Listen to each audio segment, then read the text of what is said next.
Bonjour très chers téléspectateurs, bienvenue dans votre émission Décortica. Décortica est une émission de la chronique musicale que vous avez l'habitude de suivre chaque boire na ba posa ko kota na ba net na bino, boire na posa ko kota na ba téléphone na bino, chaque fois boire na posa ya ko ba actualité ya ba musicien na bino, bolanda kango bongo na Congo Dialogue et pas ya Francine Ngembe babi oumela Francine Ngembe.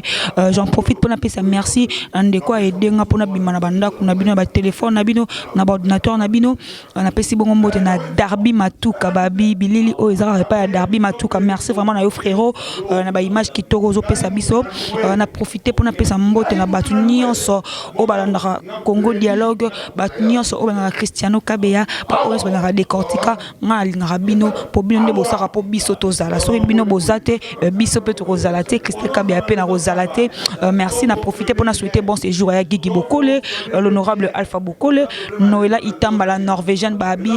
bazu wa pepe ba rozoira wa Noëlla Itamba ozali pour rozala kaka toujours Noëlla Itamba la Norvégienne na pesi mbote na Yves Beauté d'argent de moi-même na profiter na souhaiter bon séjour babi na kata mabele le monde est à nous na mbeli bino bongo kumu manda chante waza bon artiste musicien munene oboyebi na kata mboka na biso Congo yende to komia ko sola ko beta masolo ya musique ko beta actualité ou est sur le marché to beta pe masolo ya album je suis à quand la sortie je suis boye banka à travers émission Oyo Décortica avec Christelle Kabeya.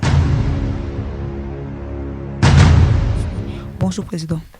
Bonjour ma sœur. Bonne santé. Santé qui tourne à nous qui tourne vraiment quoi. Bonne évolution ya je suis. Bon disque là au monde tous en mix tout si déjà presque donc toujours compter ce que ça mastering en France et puis peut-être bientôt là et cause là dans 2 mois qu'on bima déjà. Toko ba album je suis en a combien de titres? L'album je suis tout ça normalement 11 chansons et puis na 2 génériques au moko bengi moi de la femme et puis moko toujours benga ngo serumba quoi. Donc tout ça 2 génériques pour la raison il y a na kati ya album tout ça presque na barumba. Alors quand on beti barumba mingi parce que musique ya Congo za rumba quand on beti barumba mingi et puis pana zonga pena pona zonga pana marché modèle ya fana beta barumba mingi et on tout ça des génériques et puis na 11 chansons voilà. Titre moronde et bende et pesinga moi sous question moko pourquoi benga moi de la femme nga na respect na ba maman ponga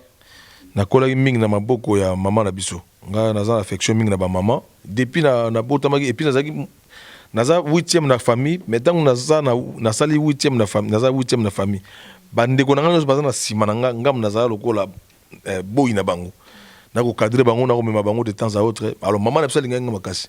tant na koti na monde de musique mère a pesinga pena pouvoir nyo sabi na non manda et osimba pona loti ndoto moko boye ozoyemba mapate funga meli kolo ozoyemba yango monde atalenga bon. Et la première fois que je suis basi, je suis mingi basi parce que ma maman baza batu en même temps nazo ko la même école, naza ki soto la même bis moi ça za bosso nga fonatika toujours. Donc c'est pour cela tout ça li mois de la femme. Journée de la femme, ngandi na bossa excusez ça journée de la femme. Journée de la femme voilà. Tout ça li ngo pona ba maman, de temps à autre temps journée de la femme on est ko yaka. En tout cas ils ala ke manda salem ce j'ai le mopo et générique moko et vous allez la biloko toujours bien lelo ya clan langa au moni clan langa eza abini saka batuti to éviter si mukilete okufa ya moni biso to beti yango na ba style wana poto zala pe po barumba na biso wana ekota batu bien na profiter na occasion pour opportunité na zui lelo ya koyamba kumu manda chante clan Wenge tonto ki to tozoka clan Wenge to ebeza ki mingi rumba Seben, mais pourquoi les musiciens congolais comme ils tricher musiciens libanda pour bangonde bande ko tricher bino ko copier maramna biso awa ba sala ngona ndenge na bango mais comme il est contraire musiciens congolais comme ils tricher musiciens libanda c'est dû à quoi ngai tana kota avant même na kota musique na mona ipa musiciens baza komi komisate na mona ipa musiciens bazo loba makambo ebele te makambo komisaka ba matériel ko komisaka ba makambo ba bien privé na mona ité en tout cas na mona papa o na makambo na te na boziana na mais biso tant ngata na kota wengi ndene yokuta makambo na ba différence ya ko laksaka ke bon voilà musicien pas vivaka bien musicien pas zara lopango na ye musicien mais avec na sens ma belle qui vantar et kota na qui vantar tu vois. Alors na beau sens nga ko laksa ki na poser une question autour nga sou bien. Autour nga sou question sou ni pour na répondre. Tu une question, pourquoi ba musicien congolais beaucoup mi ko imiter ba musicien libanda? Voilà. Pour na ko laksa ki batu ba mise mingi na mbongo. Batu ba mise mingi na mbongo musala ekomi moke. Po lelo biso nyos to sala ba disque lelo tozo zonga na ba mélodie tout ya kala. Tozo zonga na ba tabulay, tozo zonga na ba grand calé chef, tozo zonga na ba lo makiadi. Mais ya biso moko penza so ko tali bena ndenge je zalaki eza absolute. Na lobi ngape na kati. Na kimite parce que ngape na disque je suis so ko yoki ba na kati je suis ko yoka ba nzema loka ba beti masikine ya kuna ya oyoka loka ba lisie yenga ba bolingo bolingo. Oyoka lokola ba nzema loka ba matebu oyoka ya papa wembeza kuna. Na beti ba style belé kuna na yemi même ti na ba pauvre espérant qui sanga na petit soko yo ebie donc na yemi ba style belé kuna po na kolakisaka ke musique ya kala nde yango no moni ezo saka bien ti lelo oyo to sala malelo ya baninga bandeko bazo copier libande ya lipona musale komi muke kolakisa bolingo bokolakisa mbongo na balabala na matériel nde komi privilégié mais matea pena ndenge ezalaki matea ya kipasi mais ngai na banzi na je suis na copier libana te na betika musique na biso na grand calé Jeff na kati na free na tabulé na kati na simaro masia na longo makiadi na kati donc naza sûr que na bato wana ba pesa ba fleur pa ba papa wemba ba Koffi Olomide et tout consort je pense que na bénéficier cette fois-ci quoi. Est-ce que comment manda chante album sans libanga est-ce que est faisable pe futara et koki pardon ko futa album sans libanga pour ngai ezali faisable té. Pourquoi? Parce que na kati album atolo biko tanga ba combo te nyonso mais ozana ba publicité musoko sala. Et puis soko lobi quand même autant combo ba comme mususu za kate pour bitanga tanga ba comme ngeli lokola esali témoignage na nzembo. Ba comme mususu ezali comme lokola passagère. Ba comme mususu ba comme ça ba fait. Omoni?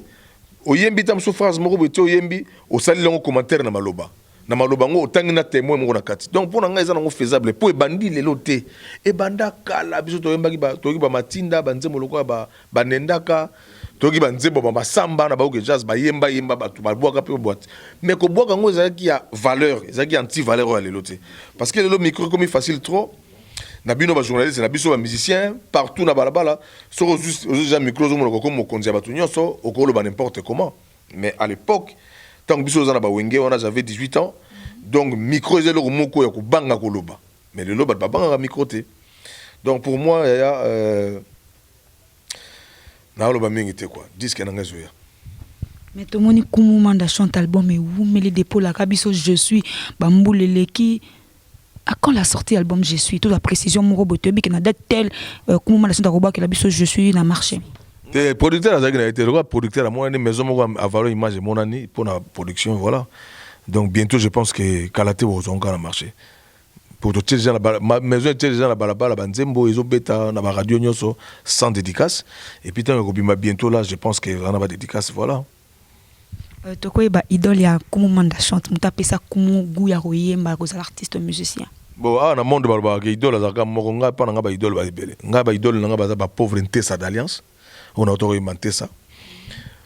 ba portrait de baba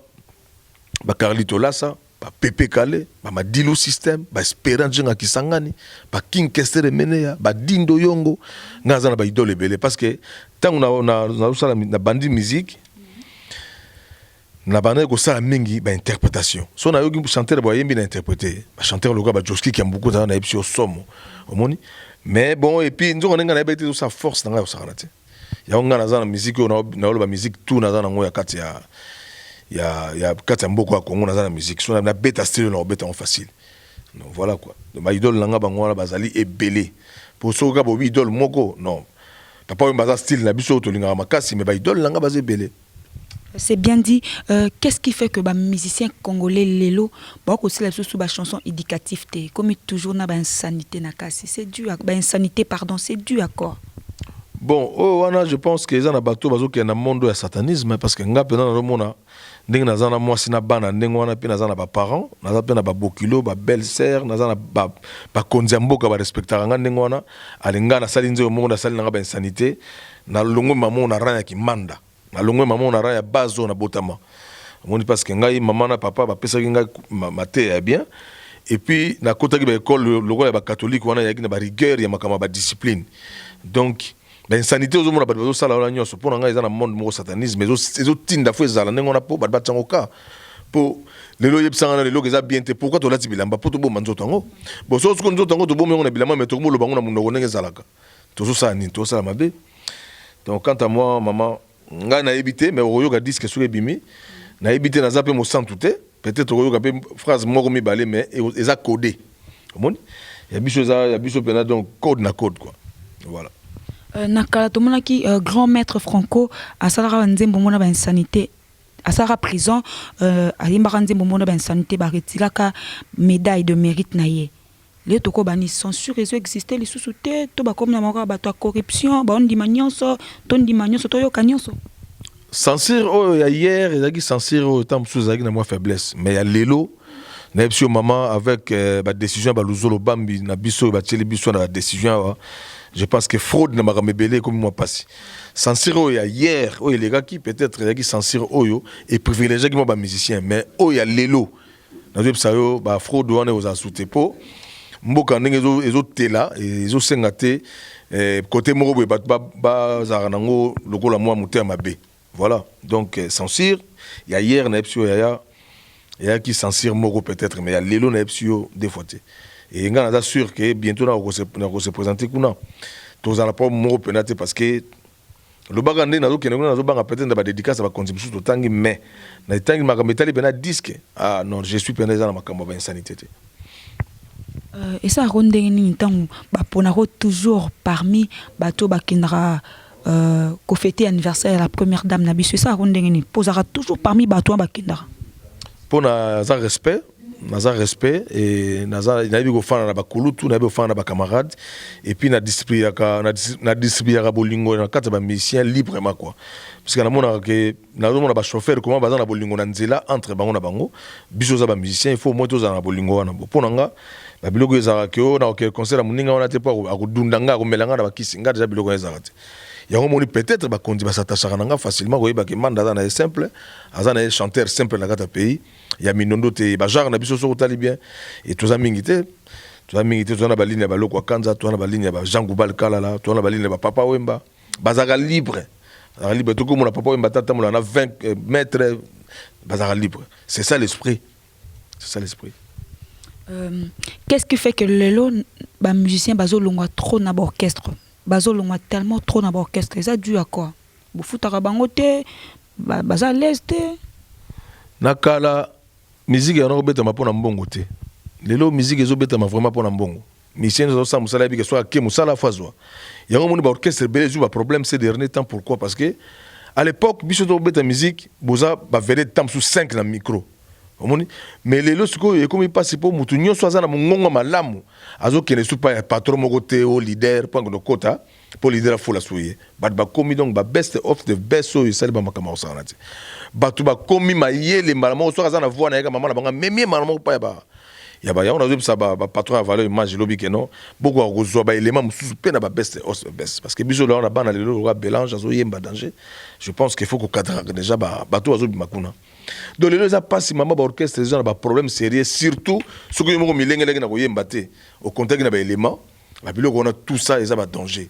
pour les lots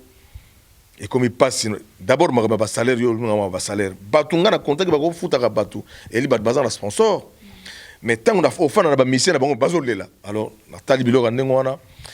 nazo ba souté ezo sala manini leader azana posa ka yemoka tonga na mon frère na mbinza na gombe na bon marché so wapi. Donc, la députée, ce qui moi salaire ko zala ya bien na makambo to ba ndeko to zomona ba futa na sponsor ou soit sponsor de futa malamu te pour ba ndeko bazole la moyenne mais salaire on a habité quartier la tanzaka on a kala mais mikolo na été so azana okaka muta futa ka batu pe ya Félix Oazé quoi mais na habité ce que zaka tisu lelo na ba wenge na biso à l'époque il y a qui présage bien au futa pe bien bon et puis voilà mais ton épée na habité mais ya bafuta na Kinshasa ata ba wuti voyage babi surtout ne wengende côté wana wengende vraiment côté wana ba musicien ba longwa tellement belé na ba wenge po batu ba timbi ma baisser dernier temps au baisser dernier temps na biso batu ba comme mayele moi au sanate mutu sa comme ko ya mutu sa comme so kaza na voix na ye asa l'orchestre na ye sikoyo na kala eleki neti biso bamana to bangi na maboka bawera na bajibe pourquoi na ye pour bapesa nga effort moko boye na bima ok quel que soit musalo nazaki nango mais lelo soki comme mabe lelo komi batongo batumba motika la bamu mitaka donc faut ma casse na œuvre faut ma casse na nzembo ikoza la kata ba petit bazate yo se défendre clairement ok mais lelo na biso ba problème za na ba orchestre ça na te yango moni lelo naza na plaisir ya komona ke ba mission bazongani ensemble na nzela ya voyage ya sami ya mama Olive na Goma basoli pour une fois notre soleil 6 fois à peu près mutaki modérateur ki papa Wemba na sepeli makasi na bakamnyos to solaki to sali pas appel na ba mission nyoso o bazali banda o bazali empêcher pour faire sa mama ki fait ba mission nyoso ba comédien nyoso batu nyoso ba na bango yaki to ba ponaki nani ba ponaki nani o yaki te zaki empêchement pour na musala mais bolingo to soli kuna oto ye na ngwawa ndenge zo continuer eza bien e roboma munguna wa zo boma musique parce que musique na mboka na biso bo maman et le zo boma ngo ba mission bazaka ensemble te tala ba mission ba pesi biso sokoda mi ko eleki talati lelo ndenge to za na mbilinga OK ozo mona donc pour une fois na sepeli na voyage ya mama Olive oto sali na Goma pour l'anniversaire to kendaki en tout cas pour l'anniversaire maman eleki très bien nzamba baksela o mingi biso to lobi boye que tous en moko po to longa pour na ba droit d'auteur na biso po et loko ba bengi matolo surtout na ba maison tout signé ba contrat ba ya makama ba disque ba valeur image donc ozana monto ozana plus de 500 000 mais zo plus même $100 pour na rigueur kaka po maison zo 50 ngwana alors ba maison ndengona ba rigueur ndengona donc toko ko na ba aventure te yango toujours na norme mais monte que bosaba bokendaki anniversaire maman Olive bozaki mukie ba msusu be ba tête msusu ba tikalaki bosolo ki na bango te fallait bosala moi réunion mo na Kinshasa bovandi vanti ba Kofi Olomide po azalaki te bovanti ba musée ba fali ba leki na bino ba fali ba faire ba musée ba zabe ba héritier ba Fabrigas ba Bilton Seleyo brigade bovandi si bango ba faire rigole bovandi si bango nyonso bosoli mais bokendaki moi effectif moko boye bosoli contre bino pourquoi pas organiser réunion mo ensemble ya musée congolais nyonso au saisir nga malamu te na lobi boy na bandeko o bazaki empêcher parce que ba bandeko msusu ba ki kunate en tout cas ba lukaki bango bakendaki ba msusu ba na poto ba msusu ba na production awa na lobi bien que ndenge to memi équipe en kuna parce que so tali bien kuna équipe to kuna presque il a presque 80%. Tenga na lobi pour na réunion pourquoi pas organiser réunion na abo memi ngo awa bosutani bino nyonso ya ona zo kende to uti na ngo kuna siko pour na organiser c'est-à-dire ba parents bazozong sa bana ba classe ceux qui va parler bazongi bana ba classe a na ba septembre to sala réunion moko spéciale nazo sala peine na ba mission o nyonso bazaki na kata réunion ngona te ba ya poto boma munguna wana o yazo ko assassiner tout le temps tout moment na kata musana na biso ya bien ya boye droit d'auteur na biso ko zala ya bien comme ça toujours gagner pe ba droit d'auteur na biso tout ça bien tout système ba matolo o na kata mboka o mama ezo gêner ba tout moi ete quoi ezo gêner ba tout moni biso netinga boye na koli na makama ba catholique mingi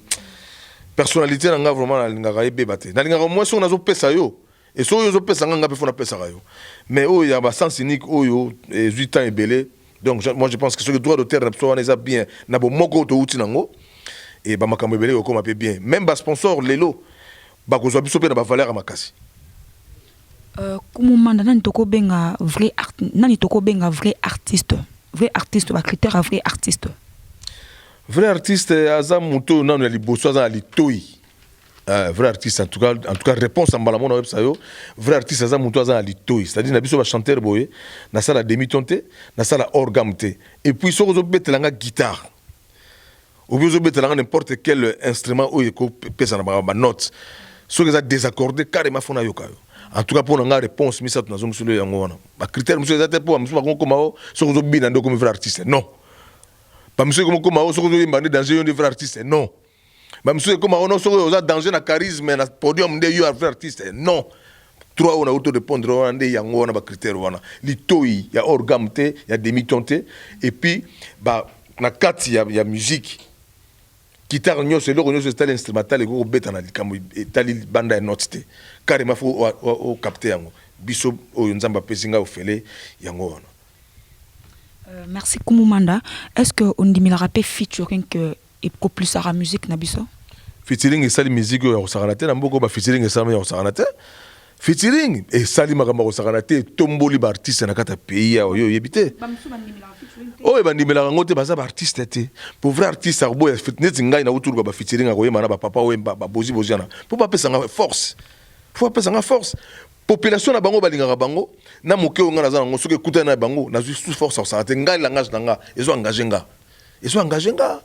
ke nga na koluka papa wemba na bozi na toyemba na bango po na zongisa batu na boule o basalaka na pauvre Nyarkos ata na ba dernier coup de sifflet et to pesi image donc pour nga plaisir ça featuring au sakanaté mais la langage ya ba satanisme ya koloba oh non nga na kosa featuring na yete po tamsa ko dundanga te nga bango basala featuring nga monte de basala featuring ba dundana basila nga no kamwana ati nga na trouvaka ba kitoko net na trouvaki na disque awa d'Elvis El Sarcero ayemba ba blora ba rythme ba kibé ba charanga to yemine danger nzemo moka papika kia na kati na yemine mama moko tine mama autaki loja muta pesinga mama tine wana Jean Robert et Jean Gomer oya mopanzi sango papa wemba kuna mama wana mama tine to yemine nzembo moka kitetela pona province na nganga za mutetela et puis to yemine nzembo moko suna kati wana presque ba film sous ba imbana papa wemba kuna ba Clarisse ba Laetitia Lokwa to yemine na bango ba cœur pona basi donc na sali disque mo très bien featuring eza logo e matsaka batu neti lelo to wana tabule na bomo ite mais moi na yazo yemba terrible na yemina mona lokwa Peggy Tab mona tabule wana to yemine danger et puis ba rama ba beti ba guitare kuna ba guitare beta mi ya osakanate donc somo quoi. Mais pourquoi pas comme mando zongi na kati ya clan Wenge olukita ndeko na omoko ya Wenge we Ranson Jibe Adolphe Marie Paul zongi na kati na bango olukita ndeko no moko bozongi sabiso susu na album ya Wenge wana. Réponse nanga eza facile à osakanate que lelo na nous te que to ça va featuring na ba Wenge parce que to tiko yema na bango ba featuring yo zo yebate to yemi na bango mingi ngana yembeli Jibe mpiana nzembo saka 60 lelo na yembeli wera son kala bungi nzembo na ye e komaka lokwa yanga e saka 60 lelo na yembeli Blaise Bula Mama X nzembo na ye e komaka lokwa yanga 60 lelo na yemba voyage o ya Adolphe soko landi voyage o ya Adolphe ya solo po voyage monsieur tikala wana ya ba bis soko nini mais o ya solo ya liboso soko landi ngo yoka bulo ni manda sana kati kuna pona ba cœur. OK na yima na bango déjà lelo na goluka ba vie wana na batu musu ba libana lelo même bana batabule po to pesa solo mususu solo na bango to yoki ngo trop tilo to savura ngo kati yo bina ba Wenge tilo to ana to bina ba Wenge mais question mususu ba petit par contre ce qui na osaka disque ko yaka nazo compter ko betana ale makaba na DJ Masela o ba ko profiter na message na lobby ba profiter pe nango parce que na Wenge to na belema wana makaba lelo azana Kishasa za elema osaka na te donc net ngana auto raté na disque où je suis o ya na compter vraiment na travailler na pour makambo ya sali na RTL non makambo sali na répétition ya papa Simaro na nzembo ya Kadima non ale makaba vraiment na longole koti ozaka merci lelo donc voilà donc ya peut-être na gosa na DJ Masela na ale makaba na génération oyesima bango ba bango jeune 5e génération na habité son positionner bango na place nini ba ba za bata 5e génération c'est lo bango musicien nini okuma zotala bi na baleki nyonso babimisima okuma bi yenda kozwa relève ya musique soki lobi bino bakumu manda bozate ba papa bazate ba papa chéri bazate ba igwe bazate nanya kozwa relève ya musique na biso makama relève na kata musique ndenge za bona ebité so bobeta le solo ndenge ni pona ngai avi na ngai ya liboye nana ngwa kozwa relève te ngai ebité ti lelo mo ba relève pona nga vraiment non na ebité lo ni ebimi asika na pays yawe elo ka sika za na ngote peut-être on a formulé question na ngama bi na reformuler question musicien okumu atala rabi musicien o azana travail yé vraiment ndé azana lo kolo ya musique yé vraiment ndé azana musicien oyo asala ba vrumba ya bien okumu azora temps ya ko vanda pa yo ki habitele ki asali musala aza vraiment na musala na nzoto na ngai naza artiste mo naza fort parce que naza soki muta bimisi disque na yo ka ba disque mais en tout cas na ba disque na bango nyoso na zo kango et le que se pesanga ka po bango nyoso balbaki yo biso bato sika bato kala bango bazo bango na télévision bato kala mais lelo bango nyoso bazo betaka biloko kala na bakata ba disque na bango tana yo disque fali moko na yo kaki yu na zangi maloba pona loba na motindo ngana mesenite ngana leli ye bela omoni na sepel na bi bango babaki bato kala mais bazo betaka biloko bato kala on a pas battu on a fallu pour papa Zali bonjour et ça critique na kata ya monango donc nazo sepela donc elingo lo baké relève on entend zo ba relève biso nyos to Zali ba tout ça la relève la musique na biso et za na place ya musique à Congo omoni neti ngana sale fort na gestion na beta musique à Congo so muto za même kuna na kiba obe muto mo za ta na États-Unis ba ta la musique à Congo pour na mélanger ba grand calé ba ta na mélanger ba fort comprendre donc ba mayo fort on a mélanger et ça ba style eko ratété mais c'est seulement relève et ça le on a ko le bateau ko relève mutu mo mta sala non biso sto sa force à relève donc fallait misi disque na ça li force à relève faire misi disque na ça li force à relève oyo muso auto misaya mado awa na regretter ka po ya za chanteur mais ya ko sala ya mado donc yo ko landa kuna foza la ya Jean Obeni ni foza ezala ka générique or ngana mona ka fona e bien asa na e banze mona e omoni et puis nzo muso na lula kuna za bien onze mo ka bonga yo dans tali sunga ah donc ya zo za ka bamboka là déjà ça c'est le côté mais il a courage belé azana mongonga bien azana avenir bien mais sinon on va relève maman pour ngana websa yo biso stop to betaka musique ya bien pour ça relève ya musique en Congo ya ko le bagaga on nani ko zo relève si siko makambo so to lo bien nazo mona nani ko zongo ta nana ko zongo c'est une question moko sous comment manda chante et nous on sur bino artiste musicien bon monité que au fur et à mesure bozo kota trop na makambo politique bozo kota trop na makambo ya majorité et ça ça là que bino artiste musicien ba ina bino libanda ba combattant bazo ina bino tandis que tout le monde bandile ki na bino o ba kimi mo maramwana mukie par exemple fali pas na poto zo beta ba concerné amike bazo déranger été aux monté que zo causer bino toujours ba problème ni nezo la que biso zo ça la politique tant tout le monde comment na que par exemple anniversaire ya maman Olive bango ba comprendre ngo façon na bango selon bango bango c'est comme si bozo saboter toujours ba bazo sala na nzo mo na auto yemba wa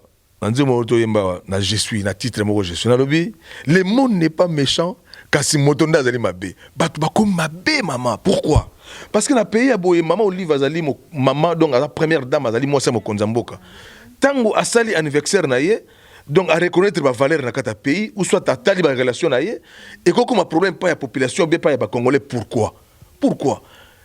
et puis maman Olive ngata bozana bomengo ndenge donc akolesa maman ko Congo na anniversaire moko non moi je pense que batbatika moteur mabe musicien ça n'est pas politicien en tout cas musicien vrai dire depuis natala ki musique tina côté na monde nango ba musicien bazana ba politicien mais c'est seulement on est basaka politique te ya basaka politique te on a monté na monde côté na moi politique ali mama chala mona mais vraiment ba musicien bazana bango a politique mais ba musicien bazana ba politicien na musicien bazana ba politicien mama mutako sa hauteur le gars biso za ba sa ba lumumba boy donc c'est-à-dire donc ça yali donc c'est-à-dire politique yali mais naza musicien na pesa ka sangofona za la naître donc na sali disque ya on a bois qui va battre opposition na bois qui va Vital Kamerhe na bois qui va vient na bois qui na bois qui va te belé opposition pour la que nazali naître mais nazali pe na couleur na ngai tu vois selon comment manda chance qu'est-ce qui fait que ba musicien congolais bo beta ralisu na poto te bino makolo na poto bo beta mi qu'est-ce qui fait que ça na kanzaka na poto ya lipo na politique na makambo ya mboka na biso Congo na kanzaka ya lipo na politique biso to beta rasu na poto te po bango ba mona ki politique ya mboka e otambola te biso zo appuyer nzoka nde biso na kati ya Afrique boye mokonzi mboka na yo abengi yo au sala campagne yo on se présenter comment au sala campagne mais yo muto tie mokonzi mboka na place te bande ko poto ba pese ke raison après na suka to yo mona ke raison na te ba lobi ke ono ba musicien ba soka basi na poto ba soka bana bango na poto ba musicien soko ye ki chassa oyo ko tala na ndako na ye akoyamba yo te mais toza na deux sortes de relation yo saki na relation ya kana studio mo ko pesa ngambongo pona lancer yo toza na famille te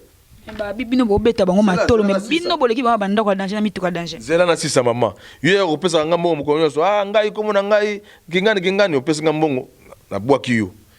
tango na s'organiser na 10 personnes o na bwaki na ye ki chassa na tongia tanda ko esika na zobota na njili esika na fa na njili est-ce que ezali mabe moi je pense que congolais faut na mayela ko yeba ke toluka bomoko eza force en santé congolais auto bon musique pendant presque 11 ans congolais à l'étranger mais mboka na bango Congo yango siko biso siko musique à l'étranger zo koma souté est-ce qu'il y a perte pour na biso ou bien il bénéfice pour na biso mais na bomoko net ngala nganga ki clair na lukaki Rex Kazadi a tout so là pour démarche ba Rex ya ba Rex Kazadi na poto qui démarche beaucoup très très bien loba bato ba règlement ba yo kota na kati pour ko sa ba règlement na bango ke o lokola zonga mwasi o ke ko zo na basi na monde ya boy ezali partout bato utaka poto ba yaka kishasa wa tamusuka na mwa stick na mwa deodora ba ko sasa bana bato basi yao mais soko yo comme na poto kona ozui et comme des problèmes et puis pourquoi langage ko bato ba yaka ba mbisi ba ngo awa ba na zo bana basi na poto ba misi ba zaka na basi na bango déjà awa ba msu ba na basi na bango na poto donc ezaki ba langage moko pona nga yaki malamu te mais démarche na bango lokaba lokaki mboka na bango kene musika mboka na bango peso kene moi musika baza l'ensemble pour tout batsa Congo musika pour Congo les gens démarche moko faut za ka bomoko ko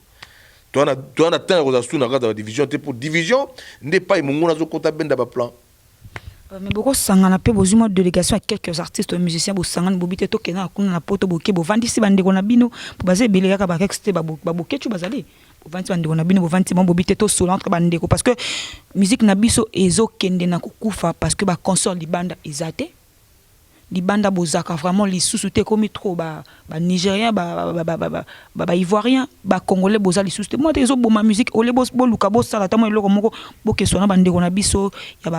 ba combattant. Démarche ça clair ngai na sepelaki moko na mona Rex Kazadi que j'ai salé en passant. Na sepelaki moko na mona na kata Kinshasa na baye ke maka ba combattant je pense que esi nango. Po ndenge Rex ayaki awa yemo mona ki mboka ngo muta simba ke na nzoto azate muta bwakeleke soyi na ilongi ndenge babwakela nga soyi na ilongi na poto kuna na Londres azate muta afinga ki na balabala azate. Ba mise ba osa mo kanda muke meti bolingo ezaki nango tu vois donc pour na bandeko baza na poto je pense démarche o ezalaki ya ko beta na ba entre biso na biso devant ba étranger et qui démarche mongo ya Sony loko le sesila ki kitaki baza na bomoko mboka na bango za Congo so bazo bundela pour na mboka na bango Congo za juste mais so bazo bunda pour na mboka na bango Congo bongo ko nyoko la ba pasteur ko nyoko la ba musicien ko lo ba kio voilà yo mutu ya nani yo mutu ya nani yo munyo sa libre munyo za libre kozala muta Bemba munyo za libre muta kozala mutu ya Kabila munyo za libre kozala muta Kisegedi munyo za libre kozala muta Zaidi Ngoma et tout consort munyo za libre surtout dans la démocratie sur munyo za libre loko ngana za muta Kabila na za libre maman tu vois comment manda chante vraiment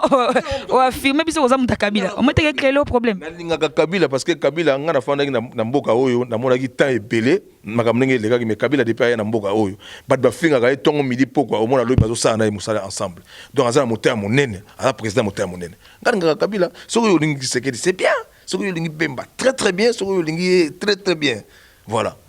ngana lingana nga point na roloba TV di na bombi na lingana nga point message ni kumomanda ko pesa bande ko ni ba combattant ba o bazolanda ya à travers www.congodialogue et pas ya Francine Ngembe babi Umela oyebi ba combattant ba li mo combattant ko ko mo boye ba tumoko baza sauvage baza te ba combattant ba frère na biso ba camarade na biso ba vie na biso ba kinda ba classe belé ba combattant baza bande ko na biso mo combattant nga lingango te pona mona ko ko bato mo moteur mabe te baza moteur mabe te d'abord dis que on a celle où je suis mo ko na présenter officiellement na ensemble mo ko na représenter officiellement na dédier on na ba na Londres parce que na bandaki comme moi je suis na Londres au monde donc pona nga na pesi bango so mbote disque yo ya boy na banzi na bwaki mo bande ko belé na bwaki ba Guy Gérard na bwaki ba Michael Kala na bwaki ba Emeka Bango na bwaki ba Israël Matone na bwaki ba Odon Blaise Mbo na pour baza bandeko na biso démarche na bango ezaki ya mabete mais banguna bakota ki pona ba règlement pona ko betaka bandeko ko betaka ba musicien ko gangela muto ko la bozi na balabala ndenge na Paris en plein Paris ezaki ba démarche mo malamu te parce que moni lelo ba tension mwana mo muka ofinga muto grand-père bozi na boyeza somo ba tension les gens na banzota ba tout c'est pas bien mais démarche na boni ekiti depuis Rex azongi poto toki mindono te boke tu premier à ça qui démarche pour na pays na ye tout ça na problème na été tu limbi ça facilement et puis tu gagnes passe à eux on est ensemble tu as un problème mokote démarche à pays tous à la libomoko pour toke musique pour tant on tout ça na bino tala tu as la perte makasi yo mo poser musicien voilà quoi. Est-ce que président Manda chante au CPD na président na bino ya Sika ya Sokoda?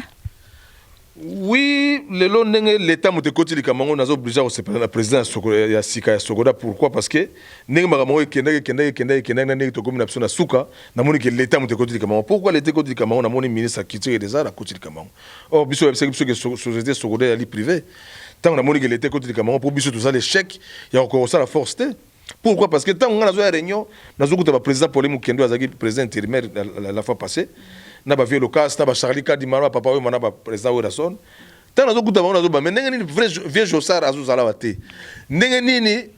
président Verkis azo zala wate mon question na tout le temps et na suka to ko monake et qui deux camps donc quand mususu wana salami na makam nango et puis l'été tchango poids carrément ngafuna za na sima l'état na boy problème donc na za na sima na bango mais baza na poche tabeo ya ba Congo c'est-à-dire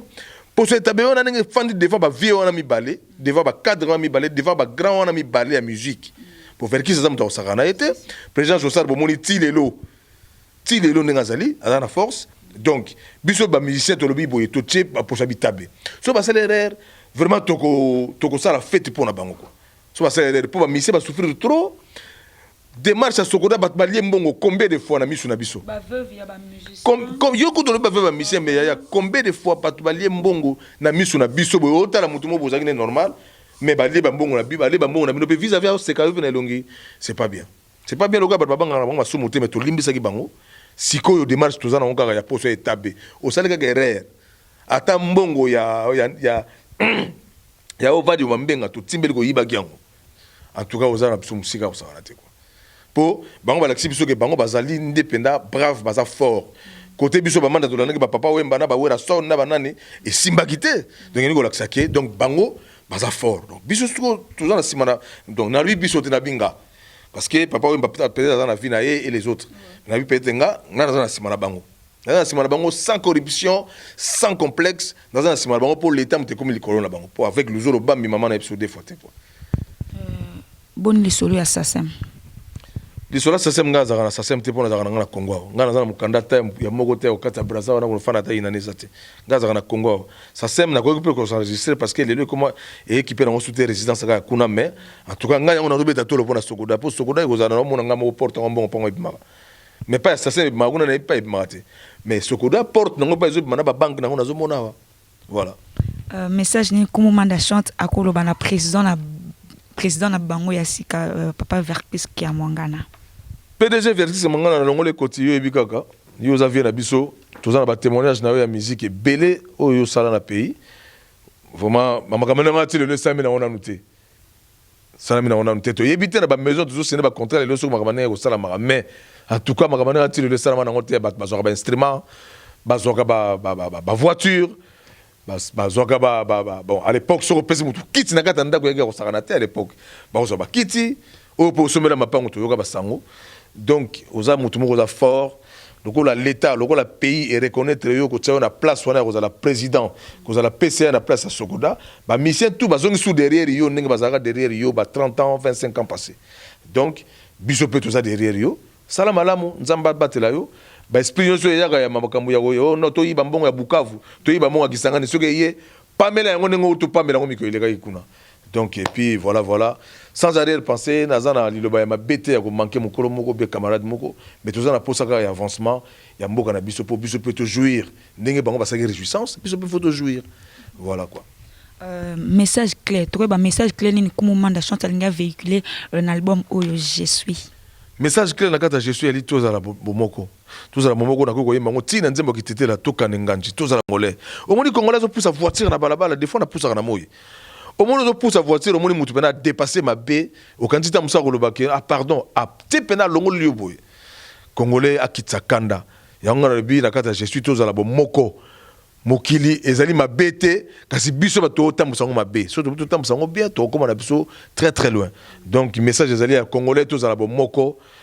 biso musa to sala ga ezali musala ya merci ya osukulaka matoyi kitoko ya kopesa sentiment ya kopesa ba plaisir je pense que simple musicien na bino manda chante après 7 ans je pense que na yé na je suis bon c'est pela makasi na yembi kitoko